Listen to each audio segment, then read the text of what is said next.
Hello friends, welcome back to another monthly wrap up. I just want to say I am so flattered when people I was gonna say get upset, but when people ask where my monthly wrap up is. I know I used to do it a little bit later in the month, but it just depends on what's coming out. And since there's been so many horror movies coming out, I've had to kind of change my schedule month to month. But I promise you, I will always do a monthly wrap up. I started the Letterboxd monthly trend and I will end it. I will be here until the grave. I watched so much this month, and this video is not sponsored, but I do want to do a quick shout out to my merch. If you haven't checked out my merch, it is getting cooler. I know in some parts of the world, not here, but I know a lot of you guys are watching from other countries, and it is hoodie season. Hoodie season is upon you.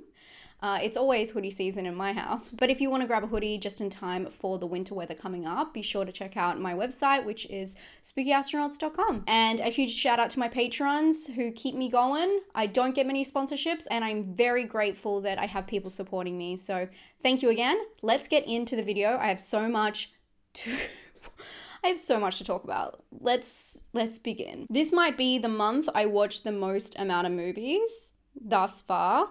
I started off with Beetlejuice. This was a rewatch. I love this movie and I have seen it many times, but I think I hadn't seen it in about 5 years, something like that. I completely forgot who the movie's about, which is why I was kind of disappointed in my review for the new one. But nevertheless, you guys know what Beetlejuice is. I don't really have to explain that one to you, but I really loved rewatching this one. And I really recommend, if you didn't do a rewatch for the new one coming out, put it on your to watch this Halloween list. It is so cozy and chaotic. I love it. Absolutely love it. There's nothing really else like it. The next one is The Servant. I watched this with a little movie gang I have. Shout out, you guys know who you are. And we pick from a very select list, and I'm glad because it gets me out of my comfort zone with what films I watch. And this movie, set in the 60s, is about a wealthy man. It's kind of like The Talented Mr. Ripley's in a way, that same kind of setup. And then he invites in an extra party to help him, the servant, and how their relationships change. I liked this one. I can't really say too much without giving it away. It is kind of a slow burn in that regard, but it has some really kooky moments. It's beautifully shot. The acting is hilarious. When people have those damning, twisted moments when you discover who they really are. So I really liked that, and trying to figure out what was going on. It was a really good group watch. I would recommend, actually. I enjoyed that one. And then, of course, I watched Beetlejuice. Oh my God, I can't believe that this was just a month ago. I had mixed opinions about that sequel, but all in all, it was fun.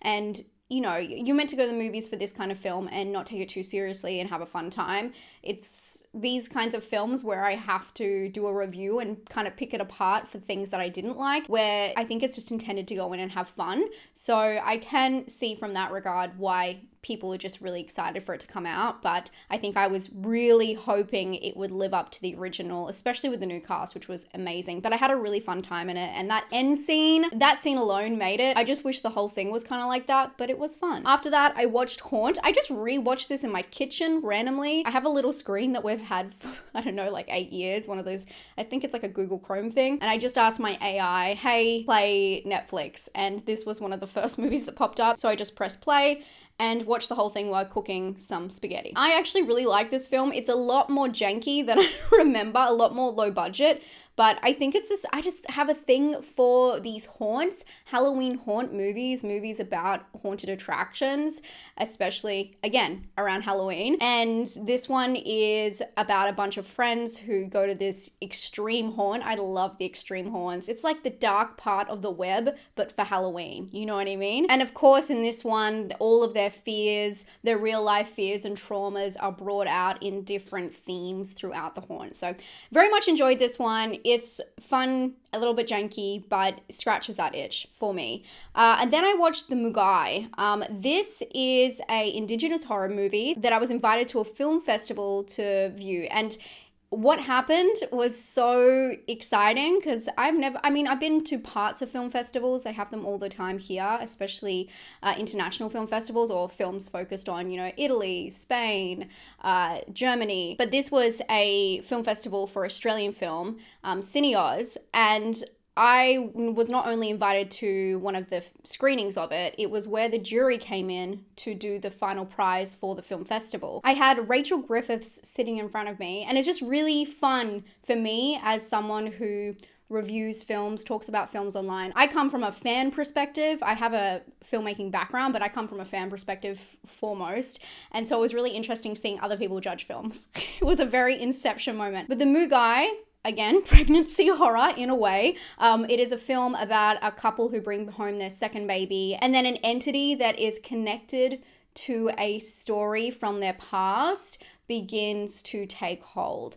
This film is, in my opinion, generational trauma done right. It's so direct. I really liked the confronting and straight on approach to it. It is based on a short film, which was a little bit more creepy, but I did really like what they did with the reveals with the entity in this film. And I also, you have to take on regard that it is more of a budget film, so I was kind of prepared for that, and I really ended up liking it. I also was really pleasantly surprised because in going to this film festival, I got to go to the gala where they announced the winner, and this film won, which was really cool. I spent most of this festival getting introduced to people as someone who talks about horror and them rolling their eyes. So what a surprise when it won the award. I could not believe it. So that was a really fun experience. This film is coming out at the end of October in Australian cinemas. I don't know if they have any international plans, but I do recommend checking out maybe the short film online if you have the time. I really hope the director goes on to make more stuff. I know he's really interested in sci-fi horror, so that would be really cool. After that, I rewatched Speak No Evil. I have a whole review on that if you want to check it out. Loved it a second time. I totally forgot how dark the ending is. When I went and saw the new one, I saw so many people complaining about the old one's ending, and I don't know what you guys expected. But I really enjoy the original. And then I went and saw the new one, and I was really pleasantly surprised, especially because they take a whole different approach to it. I did a review, but if you haven't seen it, both of the films are about two different families who come together meeting on holiday, vacation, and then one invites the other one back to stay with them for a weekend, and they realize their differences. That is true in both films, but the remake completely throws out half of the script, and I was really worried at the start of watching it because it seemed so similar, too similar, but I really like this different approach. It's more about toxic masculinity, and I just thought it didn't take itself too seriously. Like, the first one is a very serious film. They have completely different tones, and of course James McAvoy is amazing. Then I watched The Deliverance. I was almost gonna do a Come Chill With Me for this when it first came out, but I completely missed it because it was a really busy week. But this is the Glenn Close horror film that is based on the Latoya Amos. I'll put her name here. I'm trying to remember her name.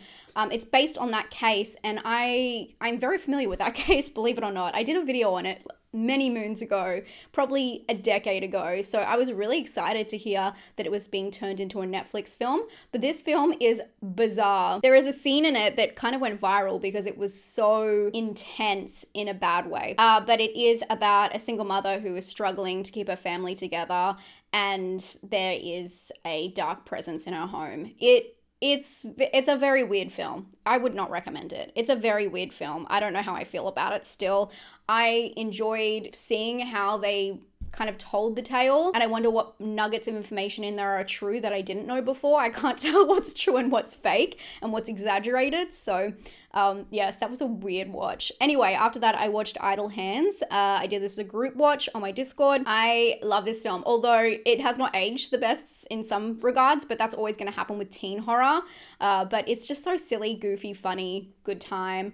If you haven't seen it, we watched it because several people hadn't seen it, and I thought of it more of a classic of its time, a 90s horror classic. This is where I knew Devon Sawa from before I had watched Final Destination, and in this film, he plays a teen who is a little bit of like a stoner, and a horrific situation starts pretty early in this film where a killer is on the loose, let's say that. This film is just an overall metaphor for kids getting up to dangerous things, to put it lightly. But it's really fun, lots of really cool cameos. I would recommend it. It's so fun. It really is nostalgic for me. Next, I watched Subservience. This is the new Megan Fox AI. You know what? I'm gonna say it. I like AI films, okay? I don't know what it is about them. I think that they're bad. It's almost like the new Stalker film for me. I love Stalker films, even though they follow the same thing. AI, I'm always like, okay, I can't wait to see what silly technology we've got going on, or like dark technology, how they twist it and how they make the technology bad bad. And they do it in different ways,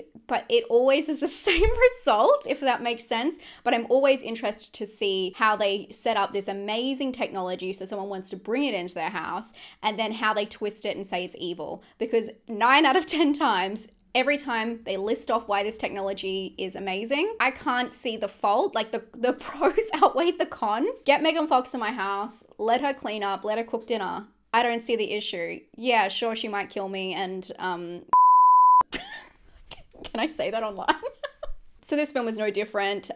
He brings this AI, they call it a sim, into their house, and she is helping out around the house because the wife of the household is sick. And of course, this AI somehow gains some self-awareness and becomes quite attached. It's exactly what you think it is. That's all I want to say. It's exactly what you think it is. If not a little bit rushed, especially throughout the action parts, probably not worth your time. Next, of course, I saw The Substance. If you haven't heard anyone talk about this on the internet, I've made 2 videos on it. I did my normal review and then I did a deep dive, so you can definitely check those out. But also to follow that up, I did order The Substance, so I'm gonna be checking that out later today. It's just like the AI. I don't see the cons outweighing the pros, so if you see me looking different, that's in the next video, that's why.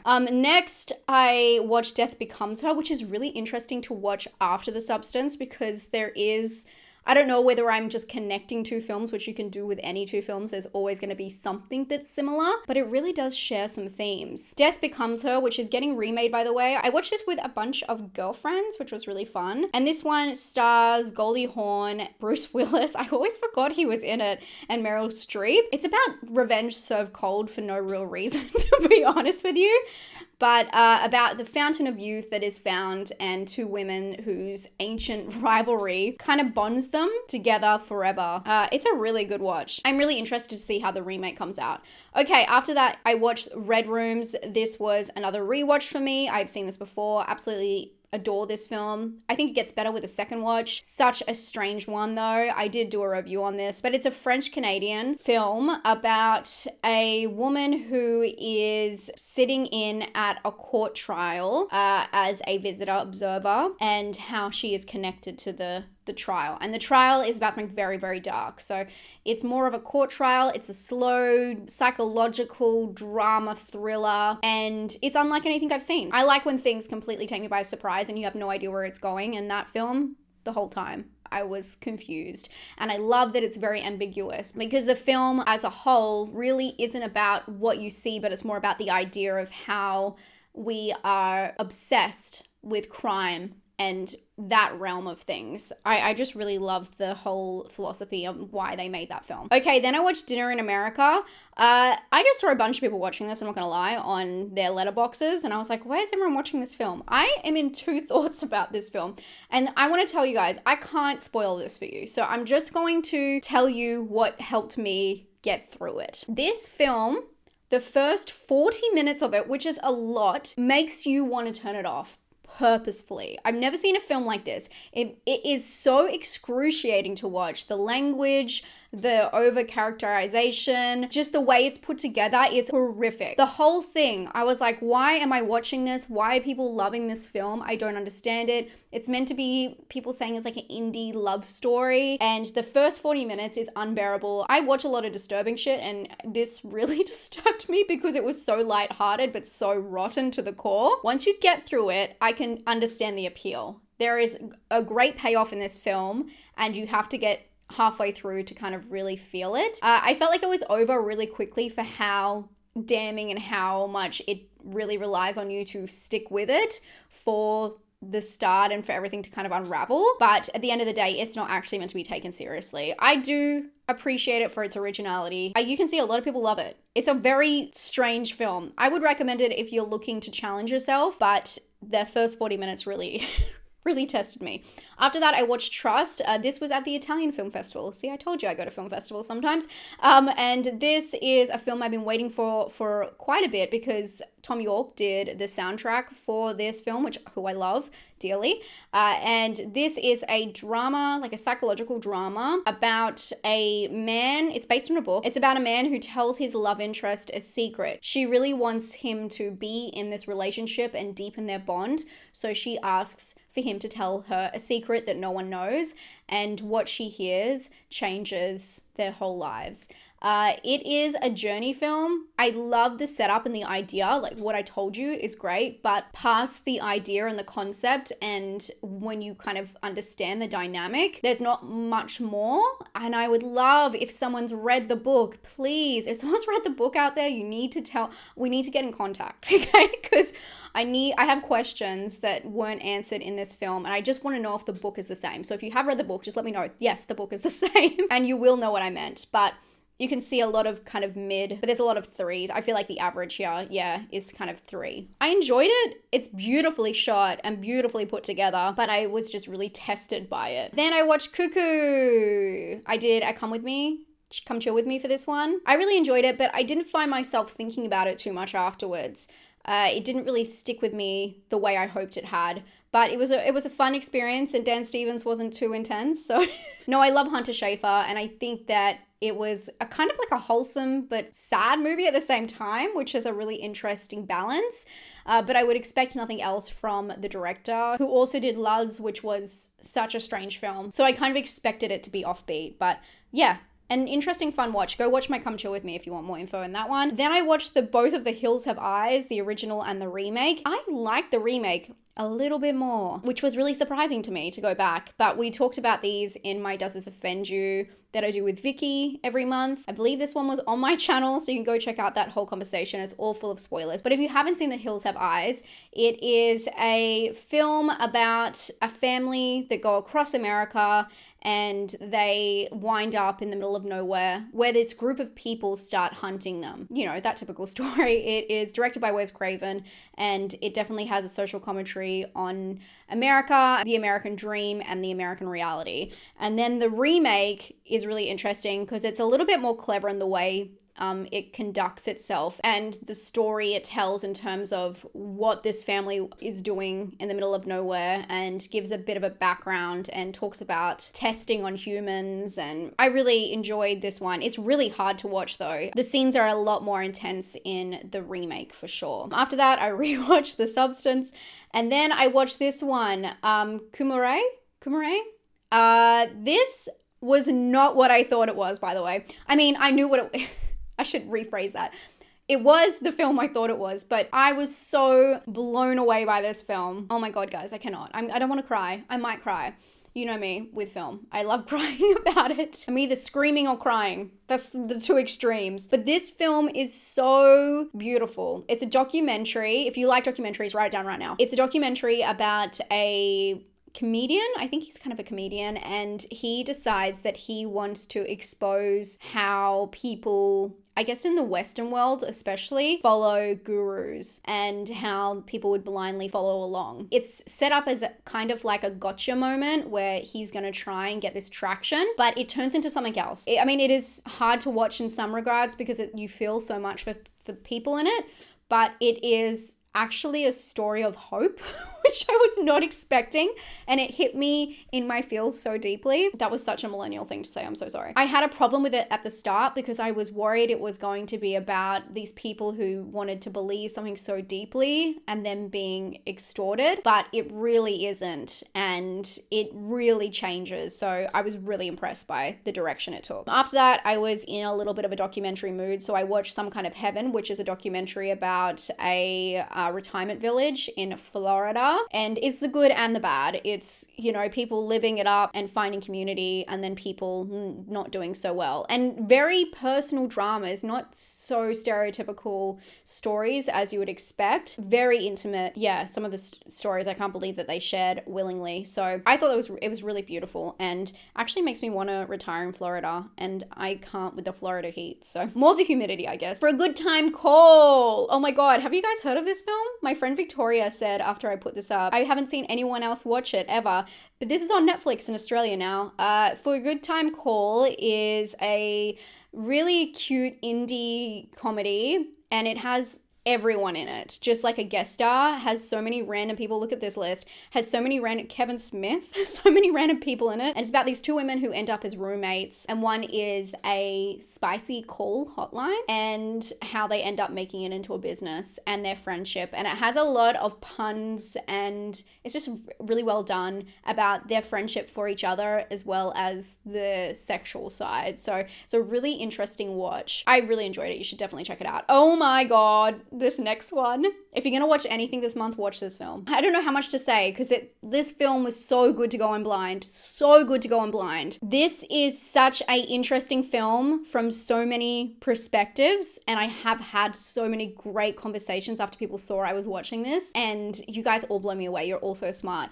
But it is about a drag queen who is assaulted and how she gets her revenge. That is the most broad way I'm going to put it, because it is the most insane twisted turny ride. Twisted turny. I'm smart too. My jaw was on the floor, and I've never felt so stressed watching a film. I watch really messed up stuff, and I was pacing around. I asked my friend how you watch this in the cinema. It didn't come out in the cinema here, but how he watched it in the cinema, because I couldn't sit still. I was actively pacing. I was so scared for what was going to happen.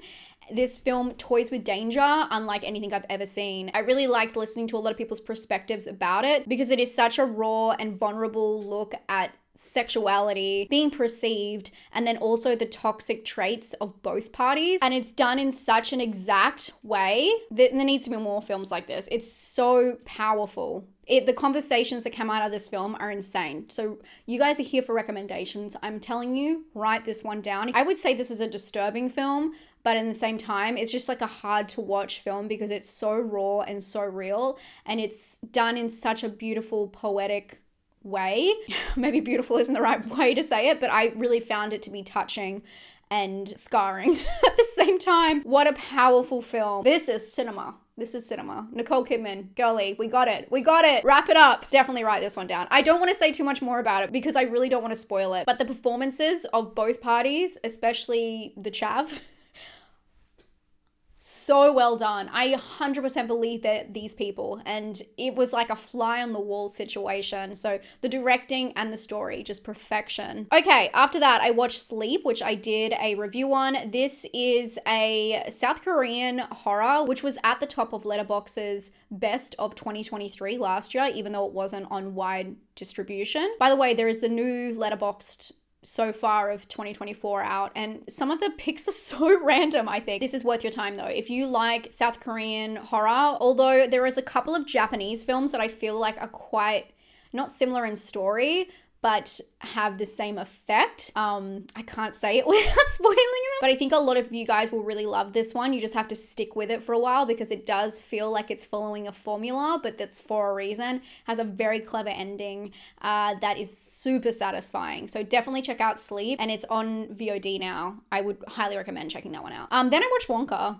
because you got to watch Wonka. Chalamet is both a wonder and a confusion. I really like him, actually. I think he's such a funny guy and he's so suited to this. It was fine. It was wholesome, but it was very stock standard. Honestly, maybe doing a prequel about Wonka takes the mystery out of who Wonka is. Can I say Wonka? Wonka is the weirdest word maybe in the English language, Wonka. And poor little Hugh Grant, you could tell he really despised doing that whole thing. So I don't know. It was fine. It wasn't bad. The music was good. The story was silly. The main standout is Olivia Colman. She's playing like an evil role, but it is the prequel to Willy Wonka, about Wonka. You don't really get any answers about anything. They give him like a backstory about his family, but other than that, you don't really understand.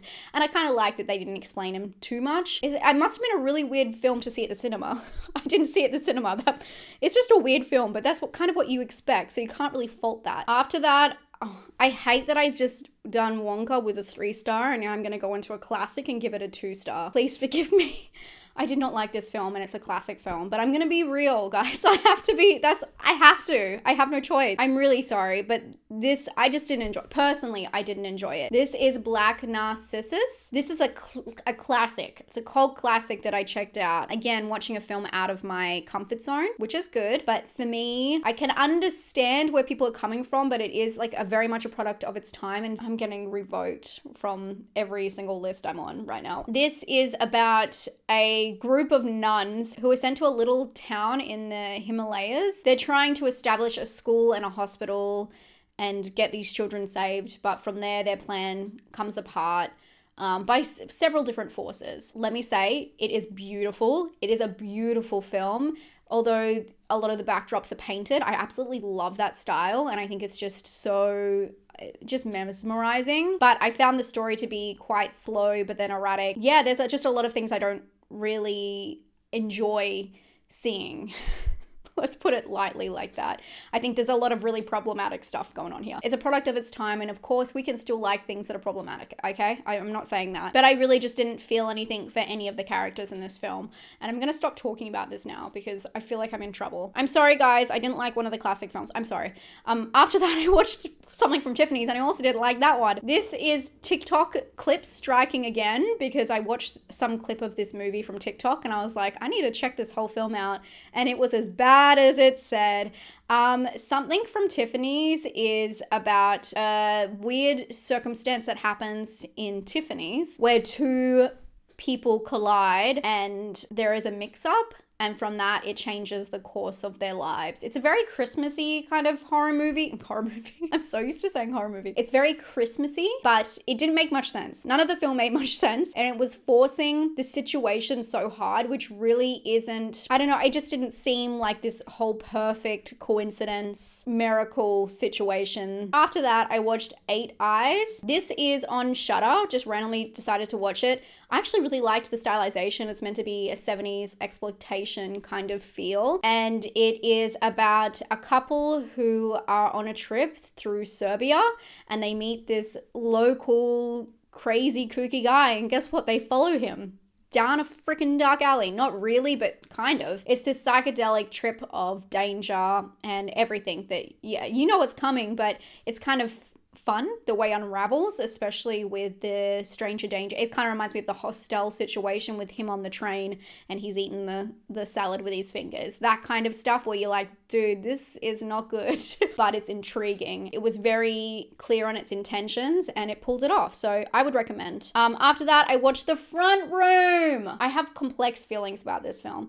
Everyone hates The Front Room. I kind of liked it. I liked it as a bad movie, and that's one of those films that are really hard to rate for me because I know it's not necessarily a good film, but what do you rate a bad good film that is bad? Not even like a good bad film. There's a difference between a good bad film and a bad good film, and I hope you know it. And The Front Room is such a wild ride. I'm so jealous we didn't get this in cinemas. This is an A24 horror movie that is directed by Max Eggers and Sam Eggers, who are the stepbrothers of Robert Eggers. And this film stars, oh look, someone liked it, love it.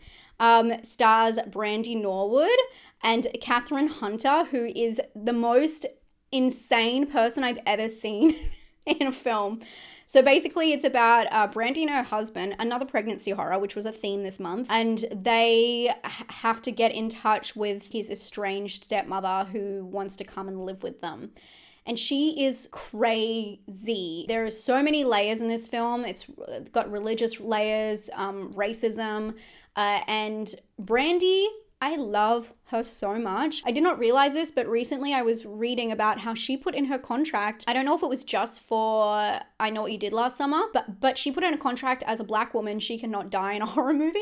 I love her, and she took this role because she wanted to play a strong black woman, and she is that in this film. Unfortunately, it does fall into the whole cliche of not being gaslit, but being dismissed by your husband when crazy things are happening. She's the only one who can see it. Everyone says she's overreacting. She's really underreacting. But Catherine Hunter's performance as the stepmother is something that needs to be witnessed. She is one of the most insane characters I've ever seen. A true villain. And I can understand what they were going for. It does get very repetitive in this film, but I think it is I don't know. It is so crazy. If you have a friend who hasn't seen this and you watch movies like this together, definitely put this one on your to watch list. It is one that needs to be seen with other friends because you'll want to talk about it. Anyway, I actually kind of enjoyed this film, but it's not a great film. After this, I watched Rosemary's Baby. I did a rewatch. What a beautiful film. Before watching Apartment 7A, which I did Come Chill With Me. Apartment 7A, I wanted to love this film, but I have a few issues with it. But I think it's still worth like a streaming. You're going to stream it at home anyway. At least it's direct to streaming. I can understand why they didn't do it in the cinema now. It just depends how you feel about how it interacts with the original Rosemary's Baby as well, because it is taking a character from the original Rosemary's Baby and giving her a backstory. So it depends how you feel about that. But I have a whole video on that if you want to check it out, and it is spoiler free. After that, I watched Jailbreak, Love on the Run. This was such an interesting story, so sad. And so it was just such an interesting true crime. So this is a true crime documentary. I think I watched it on Netflix. I could be wrong. I'm so disappointed with what they did with the source material because they had such good. I have voice calls. It's just the most insane story. So it's basically about a correctional officer. I don't know what her actual title was. Yes, it is correctional officer, and how she has a relationship with an inmate who is super dangerous and what happens from there. And it is insane. And I just don't feel like it's just not well produced, the documentary at all. Kind of gives you all the information in a very confusing way when it is such a jaw-dropping story. So, I mean, watch it for the story alone, but I think they really could have done better on the documentary. I saw this, I don't know where I saw this cover, and I said, absolutely, I want this. This is Mummy Meanest. And of course it stars Lisa Rinna from Real Housewives, as she is concerned about her daughter who is being bullied, and she has a really close relationship to her daughter, maybe a bit too close. It is silly, it is goofy. I think it's actually rage bait, to be fair. The way it's put together is so silly. It's a Lifetime movie, but the way it's put together is so silly that it has to be intentional. Would not recommend. And then I watched A Village of the Damned. Wilson, thanks for watching this with us. Thanks for picking it. John Carpenter's Village of the Damned. A remake about a town that is put to sleep by a mysterious presence, and then they all get pregnant. Another pregnancy horror. Why? And then these beautiful children emerge. It is kind of a long-winded film. There's a lot of interesting appearances, including Kirstie Alley. I guess it satisfies the brief, but there's not really much else to it except for John Carpenter's amazing score. Fell definitely in the middle of the line for me. I felt like this month I watched just so many random films. Look at my scores. I go up and down. I mean, they're meant to do that, right? Anyway, let's talk about TV because I do have a lot of TV. So I checked out Netflix's Worst X. I believe this is by Blumhouse. This is a Blumhouse production TV show.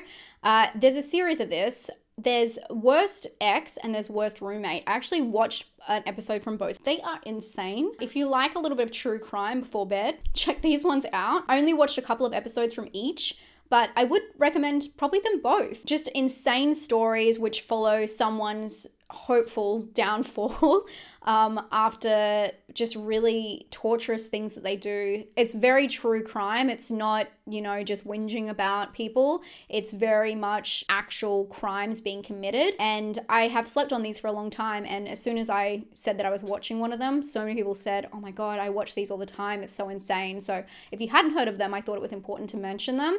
I haven't watched a full season or anything like that, but every episode I have watched, which every episode's based on a different person and a different case, has been very alarming and yes, jaw-dropping. Check it out. And of course, I have to talk about this. I watched Mormon Talk, Secret Lives of Mormon Wives.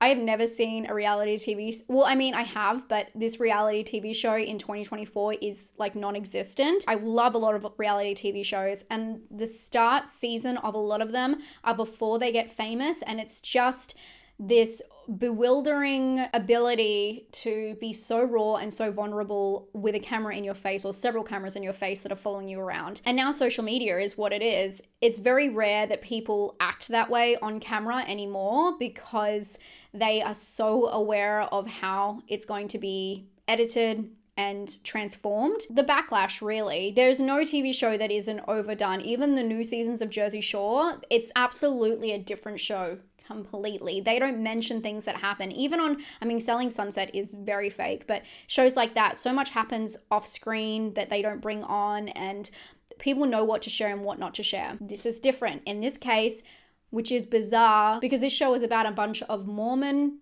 women who make TikToks together. They are very aware about how things happen on social media. In fact, it starts with several scandals that they have been in. But for some strange reason, they still give it all. They give it all uncut and they are all the villain. There is maybe one person who is innocent in this whole show. I've never seen anyone so exposed to the public eye prior to filming with no idea of how to present themselves, what to hold back, when to bite their tongue. I really think the producers did them dirty on this. They let them go for it and really encourage them to. And I mean, that's up to them. They're grown women, but it's crazy the stuff that comes out of their mouths. And of course, I have to acknowledge it's also a lot to do with being sheltered in their community and not really knowing how it comes across to other people. But I say that with a grain of salt because they are on the internet. They are on TikTok, and TikTok, I would say, has probably the most brutal comments as a social media platform with videos and all that kind of stuff. I mean, Reddit's worse, but TikTok's pretty bad and pretty, I guess, unfiltered. So I do find it really interesting that they just didn't know when to hold back, and they were just so mean. I've known such mean girls. I watched the whole thing in one go. It is the most insane thing. I probably will watch it again. It was so addictive. But what's really exciting about this as a new show is that so many people are talking about it, making content about it. So it very much became this bonding experience for a lot of people who watched it. So if you're wondering what all of that noise is about, it's because it is just such a strange show and I can't wait for the next season. I'm obsessed with it. And then of course I watched the new season of Selling Sunset. I don't have much to say on this. Every season of that show goes like that. I don't know where the time goes. There's nothing happens.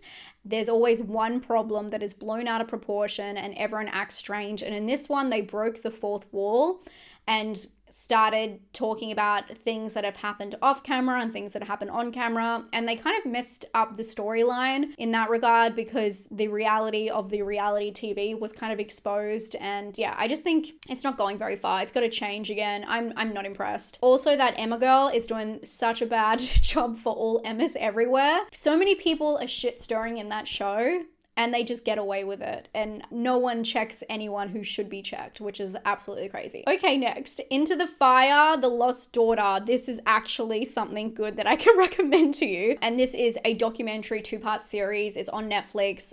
Absolutely mind-blowing. Just a really gut-wrenching true crime story. This is definitely one that I would recommend to any true crime fan out there. Put this on the top of your to-watch list before it's spoiled for you. It is a really dark story about a woman who gives her child up for adoption, and then she finds out that something happened to her daughter after she was adopted. She's gone missing, and she tries to find out what happened. And it really is so well done, so well documented, and I just can't believe the insanity of what happened.